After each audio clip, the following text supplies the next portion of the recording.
Heading up to pick up the group from the Alden Village Center.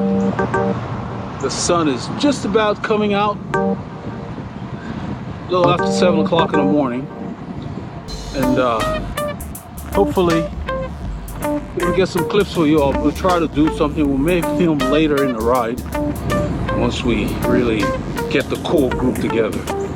But hope you got a chance to get out today. Get your K's in. On this ride, I left Northampton, rode into the woodlands, picked up the group at the Alden Village Center. We headed out on Fishcreek Blvd. All of that's on film, all the way into Hornier, Capitol Hill. When we got to Ribbon Chapel, I pulled out of the group and met them later at Taco. Then we continued into the forest off camera. We went up to Bethel and came down Bethel Road after getting through Mount Pleasant to 1097 Johnson through Dacus. At that point, I went west to Jackson Road and came back on 1488. I filmed the section on 1488. I was checking out the repairs that they had done after I passed Karen. That whole area has been under construction right there that you see. They've completed it all the way to a street called Tamina. So pretty soon we'll be going out west more frequently because they're almost done with that stretch anyhow. Into Magnolia, I don't know if they've completed that, but I think you will like the clips that we put together for you.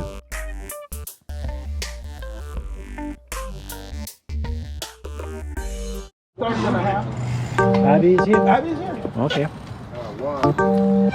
We're at the Alden Village Center in the Woodlands, Texas. That's the guy in yellow. His brakes are noisier than a diesel. Everybody's laughing at him. Let's have fun. Let's be safe. That's what we're making.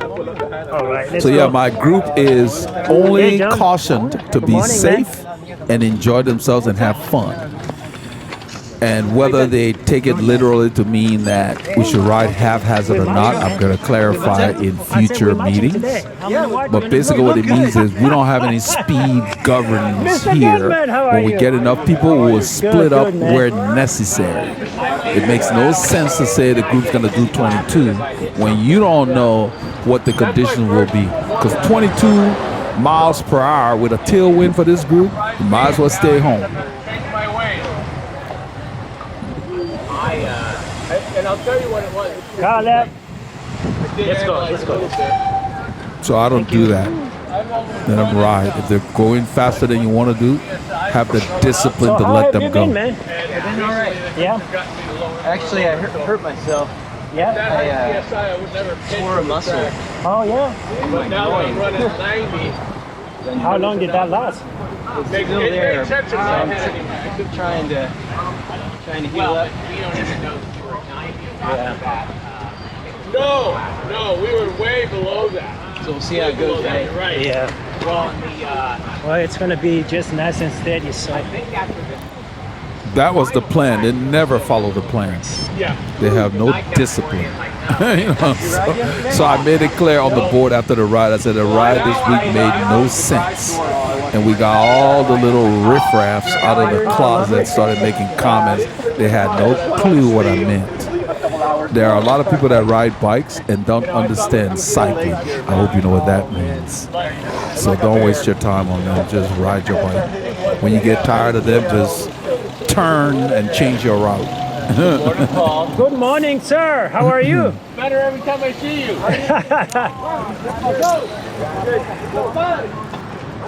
So we have a tight-knit group that we ride with. There's a handful of riders that I prefer to ride with. Usually Sunday we'll do something or whatever. Of course, it's my brother, Paulie Longa is one of them.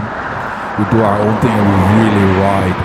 So this ride is just something I throw out there and people show up from different groups because other people copy it and post it on other boards. But it's not. Man, I don't know about this cold. It's not a group that rides together. There is no camaraderie. They act like they're at war with each other. So I just sit and I watch them. When I get tired of them, I change my route or I back off and do my own thing.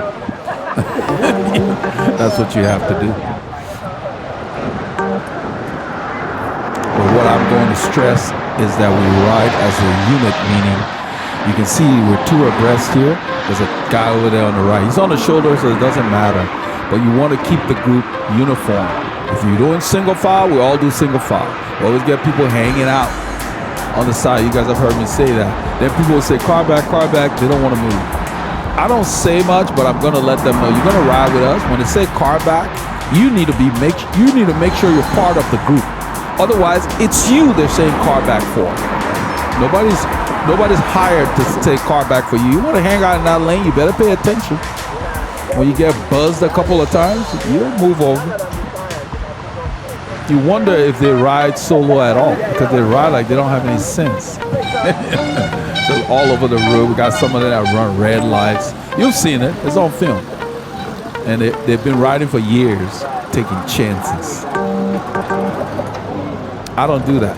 It's just dumb, makes no sense. If I don't do it in my car, I sure as hell ain't doing that on my bike. I ride my bike more than I drive a car.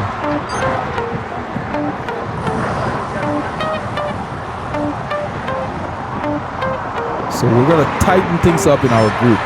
And if they don't like it, we'll either let them go or we'll change our route and go someplace else. Because you want to ride with us, you need to do what the group is doing. There was a movie, How was your week, man? Fantastic Beasts, The Secrets of Dumbledore. And one of my favorite characters in there called, Yeah, I think it's Lolly. the same.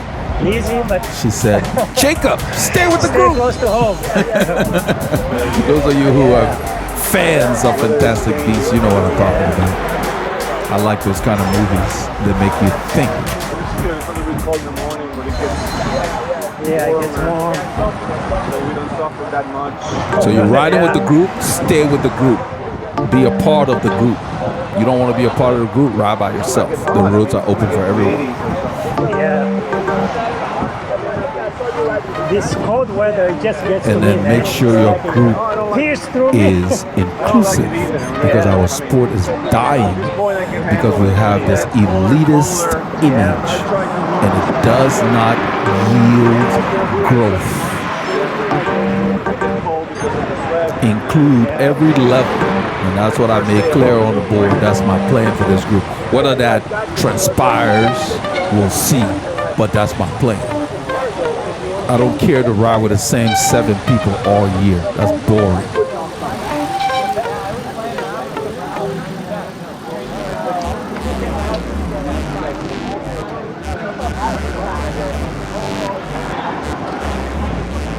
I'm at the front speaking with a new rider named Audrey. She joined us for the first time. She and Richard Lamb, this guy on the left, this rider's behind him now. It's kind of on the left because we got to ride all the way on the shoulder. I don't know why they do that. If we're on the road, just use the road. Just stay over there and then have a flat or something. Okay, now he gets on the road. Use the road. It's Saturday morning. That's enough of us. We got like 20-something riders. This is a big group. So we're predictable. The drivers know it's our lane. You will see some Yahoo in a white pickup truck, maybe 10 kilometers from now, about 6 miles, pass in our lane like he doesn't see us there. And the left lane is open. That's the kind of stupidity I don't have patience for.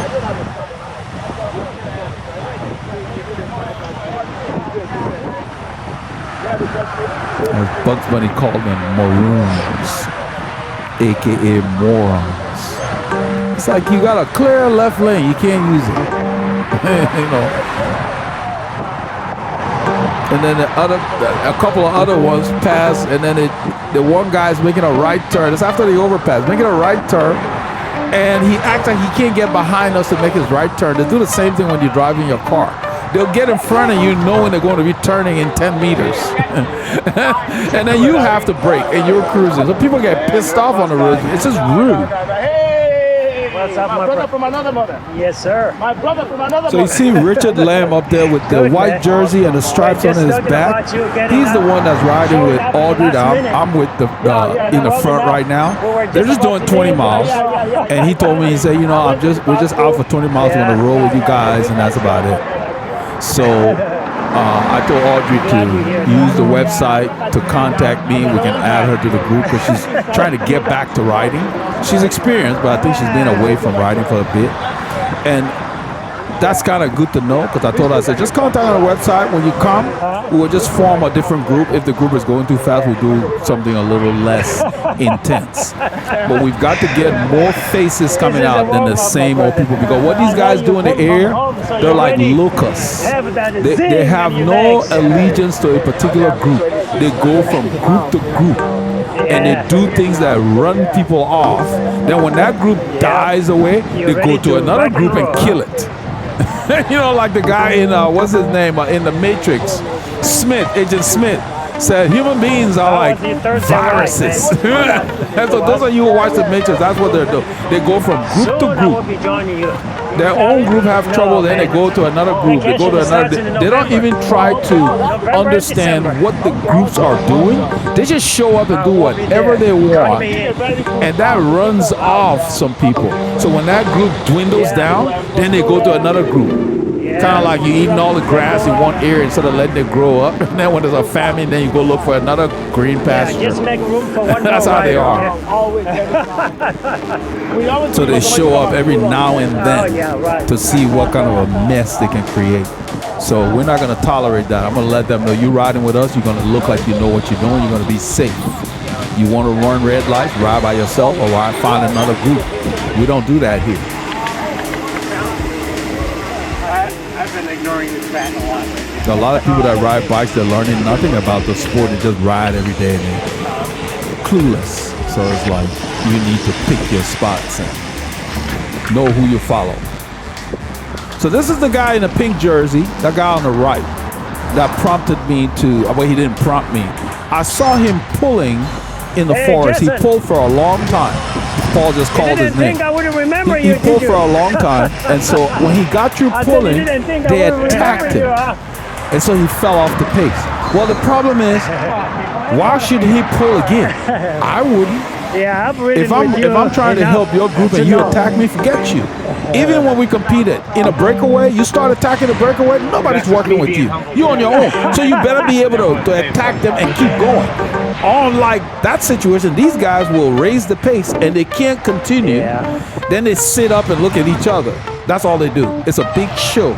So overall, the group actually goes slower than it would have had we just kept a steady, fast pace. And they got lectured. I wasn't there, but they got lectured by a very quiet rider in our group who doesn't say much usually. They stopped at the second store. I passed them at the second store and just kept going. The second stop. He lectured them about how stupid the ride was. And you know, it's like they're a bunch of little children. Please. So yeah, I just, once the character of the ride style, you know, if they're doing that stuff, they're not doing anything unsafe, I don't have a problem with it. But if you're riding stupid, I'm not riding with you. You can go there and waste your energy. I'll just sit and watch you.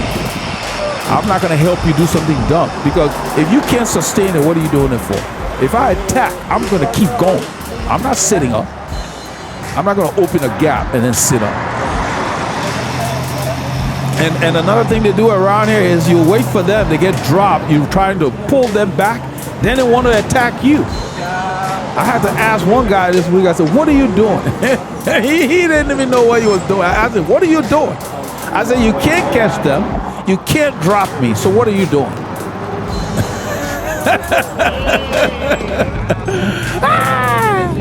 Oh, man, I tell you. It's funny. They're unaware that you're actually waited for them. How is that possible? It just blows my mind. So certain people don't need your help. So once I identify those, the next time they get dropped, I ain't waiting for them. They will ride by themselves.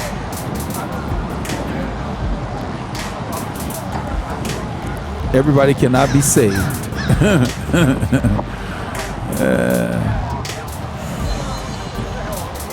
This road is called Huff-Smith Conroe Road. Once we get across 1488, Egypt Lane becomes Huff-Smith Conroe. But back in the day, that was one of the routes that would take you to Conroe. Conroe is where the direction we're headed. It's northeast of here. They did a good job on the pavement. So it's not easy keeping a group together. It's not easy growing a group. It requires some time. I invest a lot of time in coming up with routes that are safe and less traveled by cars. I put the routes together. I put a map, put it out there. They don't even want to click on it. Come to the route and ask me questions about the route. I don't even answer it. I got better things to do. If you don't have time to look at the route, you don't need to come to the route. Or if you do come to the route, then just sit and follow. How are you going to be going somewhere you don't even know where you're going? That's not even logical. How do you even pace yourself if you have no idea where you go, where we're going? So once you identify riders like that, I've just classified them like this guy has no clue, he ain't serious. And not just about cycling. I mean, it's an attitude thing. How do you function if you're not detailed? Details matter, period. You want somebody else to tell you where you're going and you already left home? You're supposed to know where you're going before you come out here. Start up.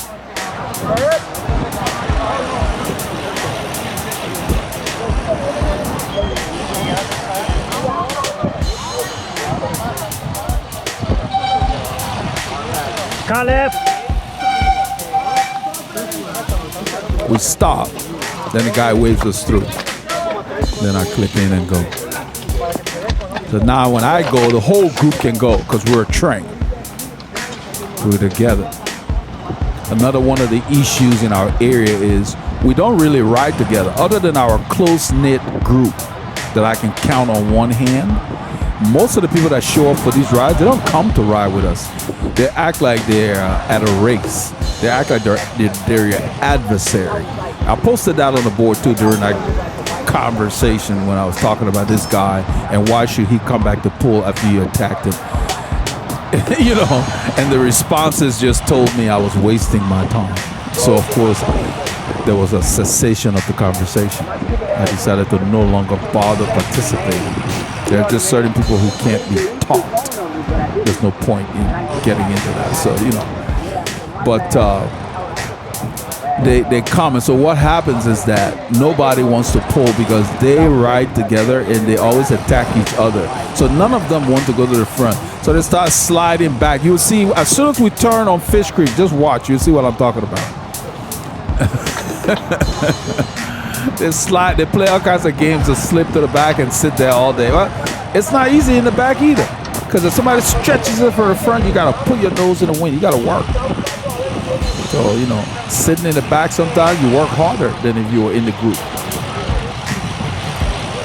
So they pay the price. It is what it is, you know. I don't worry about it.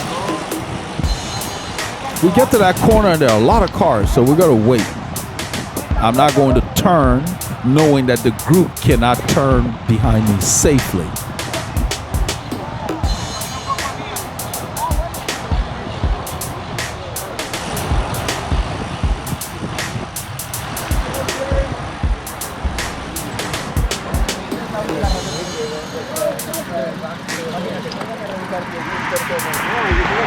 So here's the thing.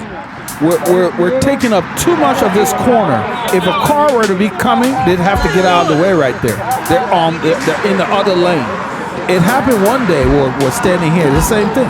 We're supposed to use one lane. They're all over the road like nobody else is using the road. There's too many cars coming, so I'm waiting until it's clear for all of us.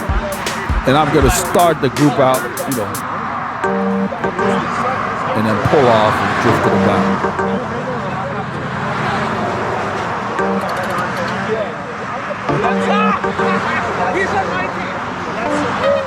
So if your group is having challenges keeping people coming, you might want to talk to some of the riders when they come because they're not going to say anything. Nobody wants strife. they just won't come back. So you might want to watch what's going on and try to make necessary adjustments. You know, I have responded directly to, you know, direct messages from people who think the group. Look at these two. What are they doing?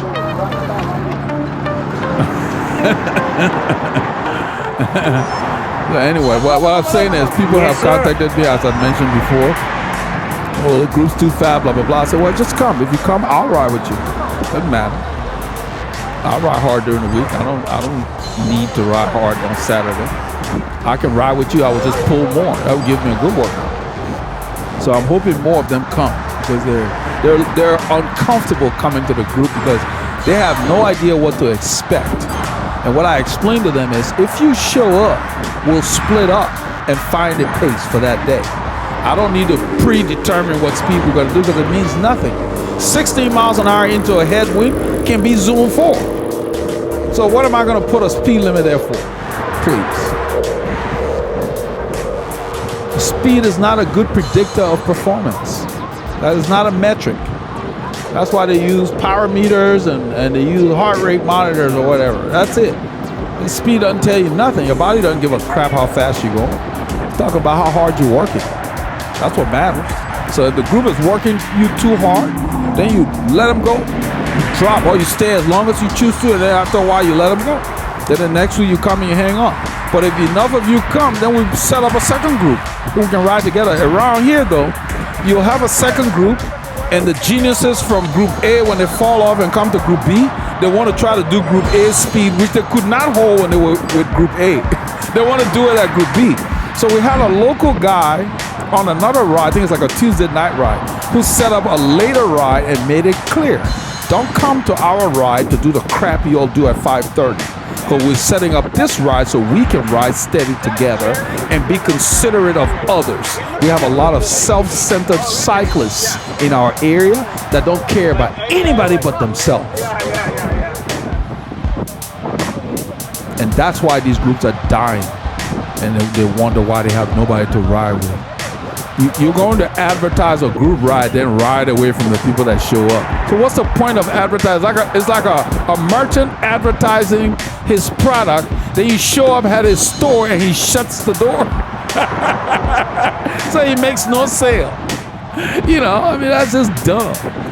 You're going to post a ride, you need to ride with the people that you invited. I mean, duh. You don't want to do that? Don't advertise. It's so clear, and Patrick Parasini said that, one of our subscribers. He watched my video last week and he said, nice tips, and then he said, but it's common sense. Yes, sir, it is. But let me tell you, there's a shortage of common sense in the world.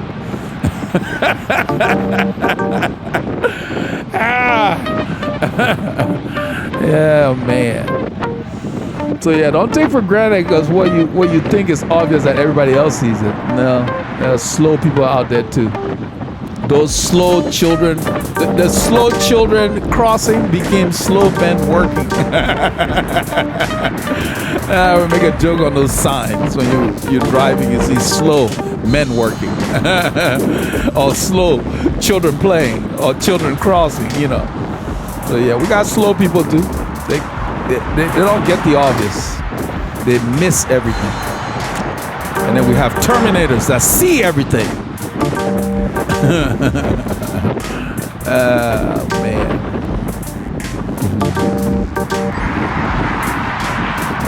So yeah, I had advertised that this ride is going to be steady. We're doing about 80 miles, you know. It's about probably 4 hours plus with the stops. It's a pretty good ride, you know. And I figured, let's do it steadily. No, they come to the ride, start riding like a bunch of yahoos, and it's like, then when they go to the stops, they're wiped out. You know? And I bet you when they get home, they probably can't even function. It's just, so all it does is it breaks up the rhythm. If you're attacking, nobody's going to pull. So you attack, you sit up there. They want to attack for 15 seconds, then drift to the back. Drift to the back to do what? So everybody puts on the brakes, then there's a lull. So they speed up, slow down, speed up, please. And you attack, start a breakaway. Attack and keep going. Then the riders who want to go with you, let them go with you. Don't sit up, keep it going. So, that way we split. Then we have a B on the road. They want to attack and look behind to see what happened. Big deal. It's always the ones that have accomplished nothing that do that crap.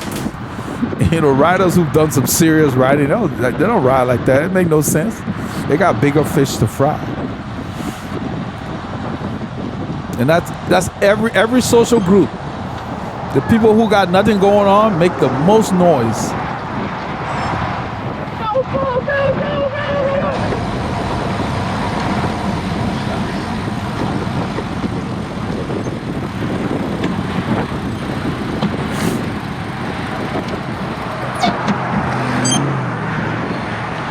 I've got finally I ordered that helmet I'm wearing. It's called the Game Changer. It's the old model. It's not Game Changer 2. I like the old one. It took a while to find and to procure because I don't think they're making it anymore, but I like it better than the new one. It's like you put it on your head and it disappears.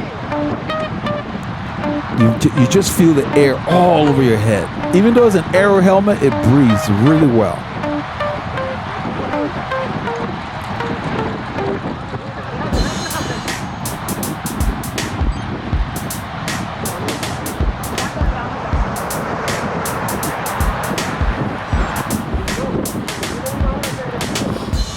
So we're doing about 36K, 37K, whatever.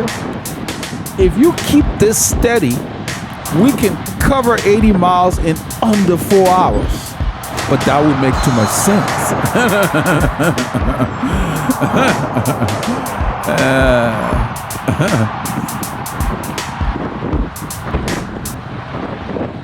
So I got a lot of messages offline for people who have my direct messages stuff. Some people go to the channel on YouTube. You can send a message to the channel. I have an email address there. I think it's marketing or whatever it's called. Got a lot of messages. I get messages from people who come to the ride. They know it's Veloharmony. They'll go, or even on Strava sometimes. I don't do much stuff on Strava, so I'm not really there that much. But I always get feedback after these rides, and that's what I base my narrative on a lot of times, other than what I see on the screen when I'm watching the clips. Because it's like I'm trying to create some kind of a culture to where people feel comfortable to come and not be apprehensive. A lot of riders are apprehensive about group rides.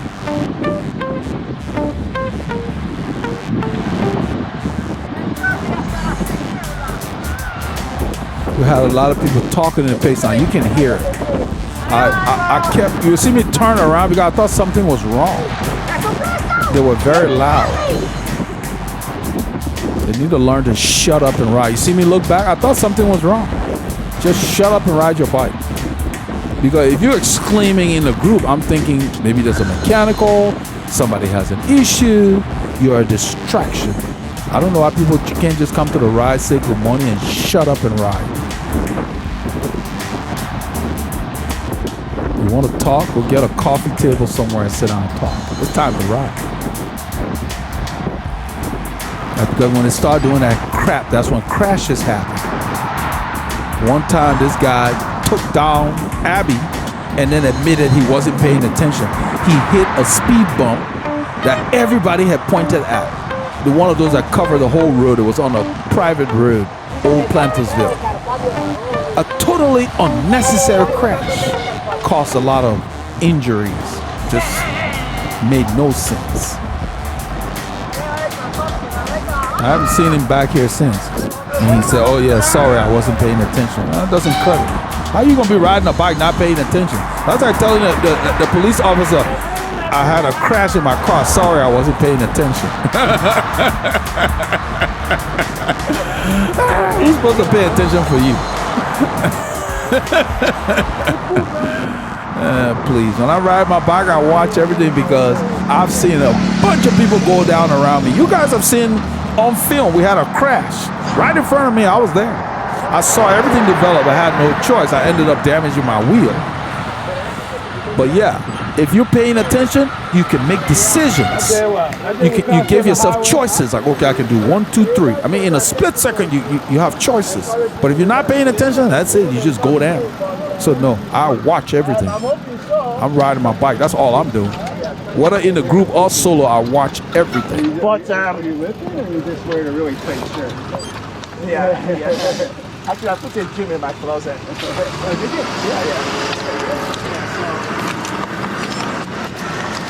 Yeah, that's helping. Because I don't go anywhere. I just ride in my closet.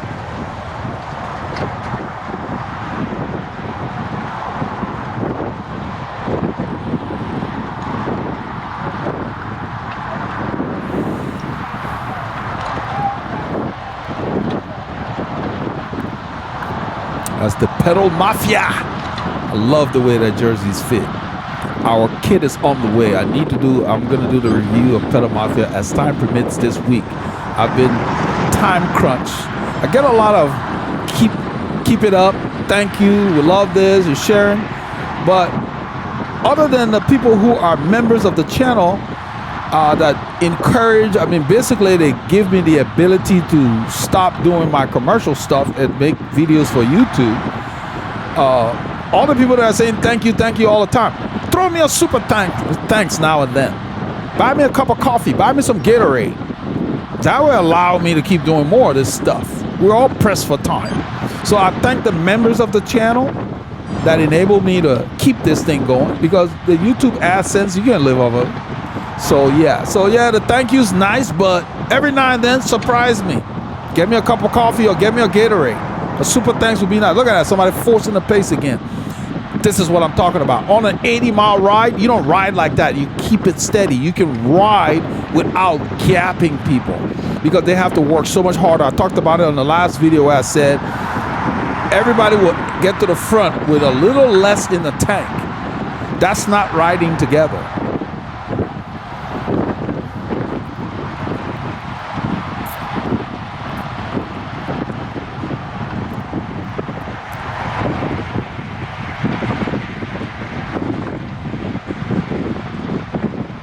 I'm not sure what Clement Champoussin is doing or where he's going.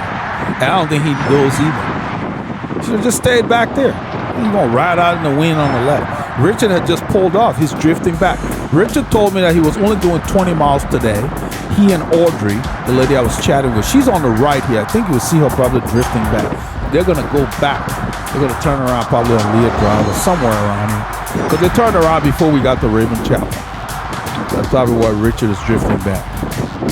We go through the intersection here. So you're going to see gaps being closed here because I think here Jerry starts, there's something wrong with Jerry's computer, his head unit. And he starts to mess with it. So he has to back off the wheel because he's not paying full attention to the road, which makes sense. But then the guys in front continue to ride and the gap continues to open. So I move to his left. I'm watching to see because he's not really on Abby's wheel. And I don't want to go full gas to close a gap.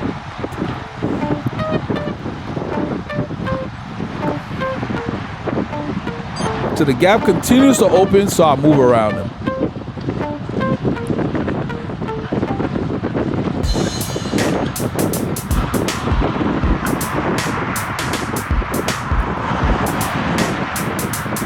That's what you have to do. Don't let the gap get too large so you don't have to expend a lot of energy.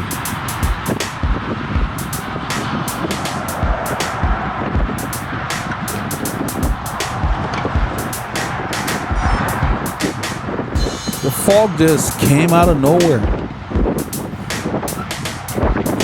It wasn't in the woodlands. I don't know why he keeps letting the gap open. That's another huge guy. He was just on my wheel a second ago. So now Paul has to work to close this gap. Gotta keep the line tight, man. If you want to be doing that, sit out the back.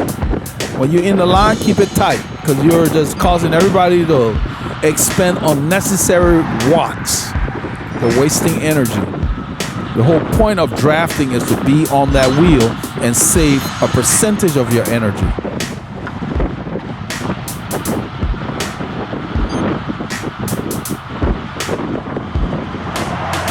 So if you're riding in a group and people are leaving gaps, you have to decide whether you're going to sit on them because you're drafting. If they're leaving a gap, they're the ones working. So you decide if you're going to stay on them or go around before the gap gets too large like you saw me do. That's a decision you need to make quickly.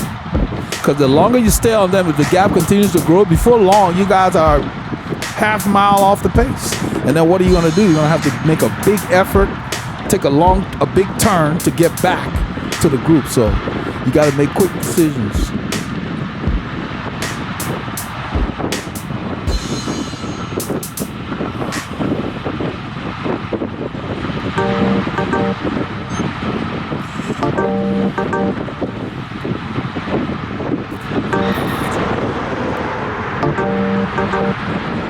You see how nice and tight the group is. What's going on here is Jerry's to the left because we're descending. And if he stays behind me, he'll have to use his brakes. So he stays a little to the left. I stay a little to the right for the same reason. I come back over. There's usually a lot of little rocks on that corner. It was clean today.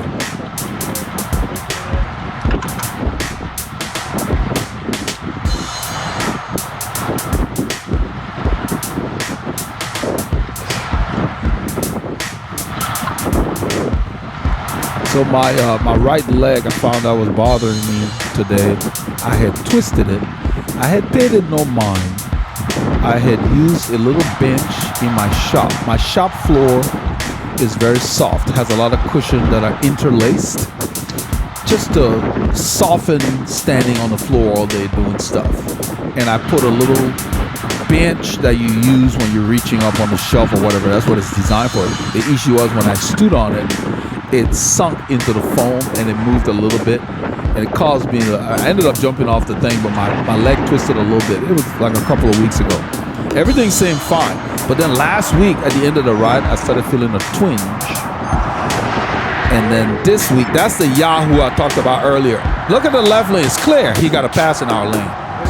And then his compatriots are going to come. One of them is turning right, and he goes to the front of the group and then turns right, which interferes with us because we're going straight. All he should have done was to get behind our group, but no, that would make too much sense. The level of intelligence required to get a driver's license is too low.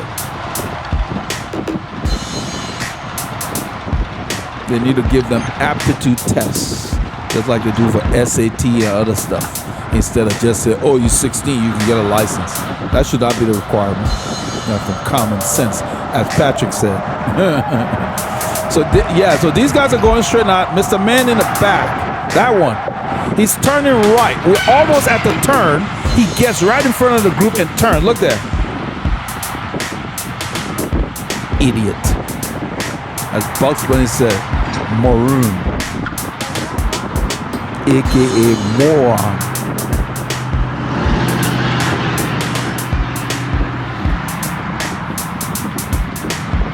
That's what they do on the roads when people are driving their cars, so they shoot each other, and they want to say road rage. You pissed off somebody that just happened to be on the road. Nothing wrong with the road. You're just inconsiderate. You wouldn't walk like that. You wouldn't cut in front of somebody in a store. They'll hit you in the head. You get beat up in certain neighborhoods. We're gonna move over early. Were you pulling? Huh? Were you pulling? Yeah.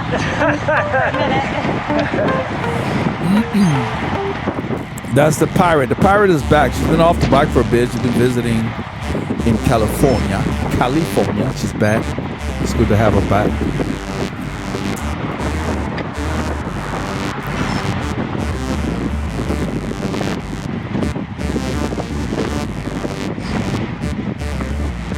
So the people that do these little what I call foo-foo intervals, they never pull. They'll do that, then sit in the back or sit up and look at each other because they're scared that somebody else is going to attack them because that's what they just did. So we have a lot of speeding up. So that happened more today on in the forest. They'll just kind of bunch up like it's a timeout. I'm like, please. When we turned over there was a car coming. I suggested that we wait because the whole group is not here. Like, wait for the others. But no, that's too logical. But they're back. I looked in my mirror. That's Audrey. So she's still here. I think Richard is behind there. He's probably still with us. I think they must have turned when we get down the hill. They have an option to turn left. He said they weren't doing that many kilometers today. So the pace is very tolerant. What I was saying is I have an injured knee. One of the ligaments in my knee, I don't know how I did it, but I think it was because I fell off that bench. Not fell, but slipped off the bench when it sunk into, I was putting something up on a shelf and the bench moved. I got off of it just in time, but my leg twisted when I put it down. The good thing was the floor is cushioned, kind of like a gym. That's the way I have the shop set up. And so I didn't pay it no mind. But last week it started bothering, and this week it really got exacerbated, especially you will see when I pull off on Ribbon Chapel. Once I start to go above 500 watts, there was a sharp pain on the inside of my knee. And so when I got home, I iced it down, and on Sunday, Paul and I rode after this ride on Sunday, and it was fine. So I was very relieved that I didn't have to go see a doctor and all that kind of crap. Because most of them can't do much for you anyway. So it's been fine. I iced it overnight on Saturday. Well, most of the day, not overnight, most of the day. We have these, my wife stores, she's a nurse, she stores these packets, ice packets in the freezer. I put it on and just wrapped it, and the inflammation went down. And just kept it in a brace the rest of Saturday. And then on Sunday when I rode with Paul, it was fine.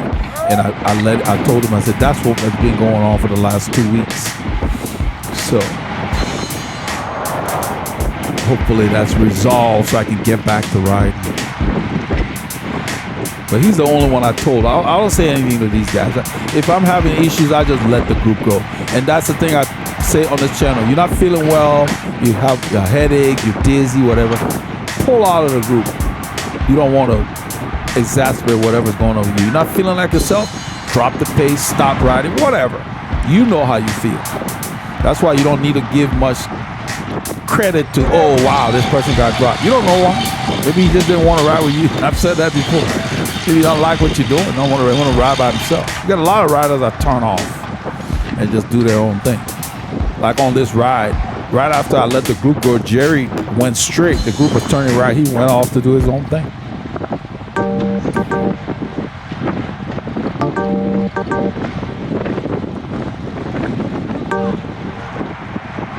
It takes a special ability to just be drifting to the back all the time. I ain't got time for that. Hold your position. You're gonna ride with the group, get in the line, hold your position. When you come to the front, you pull off. Oh, it's sliding to the back. It's not easy back there. You miss all the action. When it gets really tight at the front, you're done. You have to make a Herculean effort to get up there to take part in the action anyway. I don't like to be way back, please. If I'm at the back, that means I'm planning on leaving the group soon. You see how big the group is? They sit back there the whole ride. And then make you don't get strong sitting back there. You just suffer when the group stretches out, that yo-yo effect. And by the time you finally stop, the people at the front doing something completely different. When they hit the hill, you're not there yet. They finish the hill, then you come around.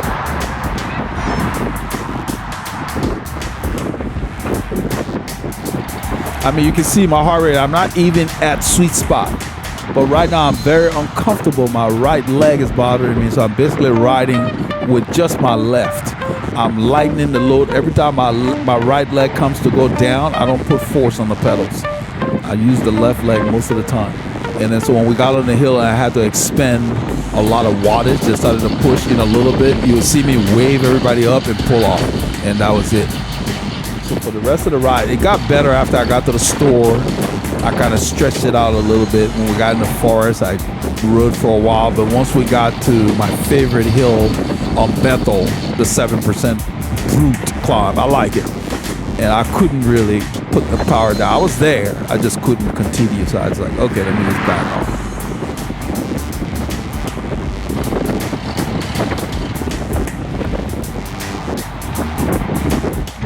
I'm just glad that it's nothing serious. But it went on for 2 weeks. I need to pay more attention. I shouldn't have let it go that long. Because sometimes you can have an issue and you need it addressed right away.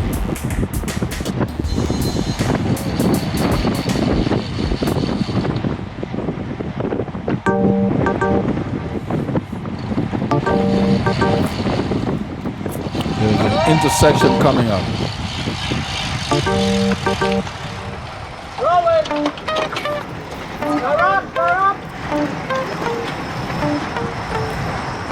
So when I would try to put force down, my right leg hurt right there. So I'm really using my left. I think I end up sitting down. I didn't stand up much.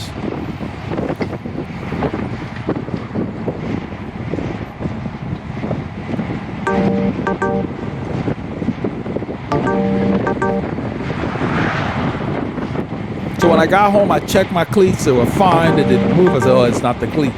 And so then I started moving my leg, and I could feel the inflamed area, the achiness. I was like, oh, okay. I let it go for a couple. I let it go too long. I should have dealt with it the first time it happened, but it didn't feel that bad. That's the thing. You know, we're in shape. We can deal with it. So in a little while, I'm going to just feel a sharp pain. You can see the watts over 500. I mean, I can do more than that. So as I start to do that, it just starts to hurt. So you'll see me pull off. Right there. Yeah, I pull off. I drop the watts.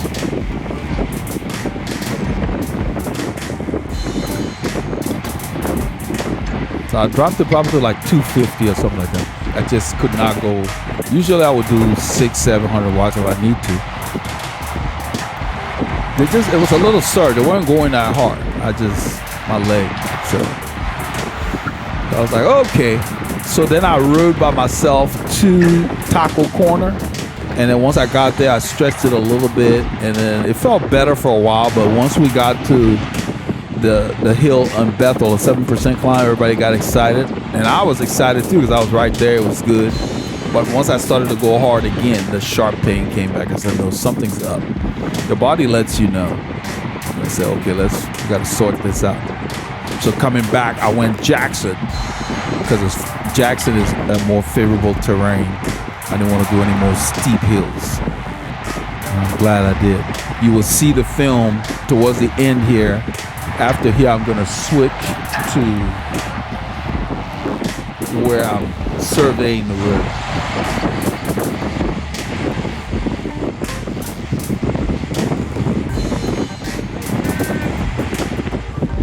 So you need to know when to let the group go. You got to pay attention to yourself and see what's going on with you.